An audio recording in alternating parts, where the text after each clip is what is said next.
நாங்கள் எங்கெங்க போயிட்டு வரீங்க? சர்ச்சுக்கு. சர்ச்சுக்கா? இப்போ அந்த கடைக்கு போனீங்களா, மல்லிகை கடைக்கு? ஆமாம். அப்போ நாங்கள் நின்று இருந்தோம்ல ரோட்டாண்டா. ஆமாம். ஃப்ரெண்டு ஒருத்தர் வந்து பார்த்தா போல. என்ன இங்கே நின்றுக்கிற அப்படின்னு கேட்டா போல.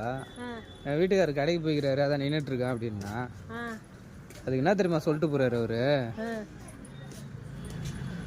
என்ன சொல்லியிருப்பாருன்னு நினைக்கிறீங்க? சரி பார்த்து போப்பா அப்படின்னு சொல்லியிருப்பாரு. அதுதான் சொல்லல. வேற ஓ போயா, உன் தலையெழுத்து இப்படி ஆகிப்போச்சையா. பொண்டாட்டி குழந்தை குட்டின்னு இப்படி கஷ்டப்படுறத விட்டுட்டு எங்களை மாதிரி பார்த்தியா, போனோமா ஒரு பீரோ போட்டோமா ஜாலியாக இருக்குந்தம்மா அப்படின்னு இருந்த விட்டு இப்படி மாட்டிக்கினியா அப்படின்னு சொல்லி சிரிச்சிட்டு போகிறாங்க ரெண்டு பேரும். ரோடு பொறுக்கினீரு, எதுக்கு நீ வந்து கல்யாணம் பண்ணுற அப்படின்னு சொல்லிட்டு போனாரு. மனசே கஷ்டமாயிடுச்சுங்க. அது ஜாலி, இது ஒரு கஷ்டம் தானே. இது கஷ்டமா உனக்கு? வாழ்க்கையில் நல்ல இடத்துல இருக்குமேட்டு சந்தோஷப்படணும். அதை விட்டுட்டு நல்ல இடம் நல்ல இடம் தான் அது உங்களுக்கு, எனக்கு இல்லை. சரி ஓகே.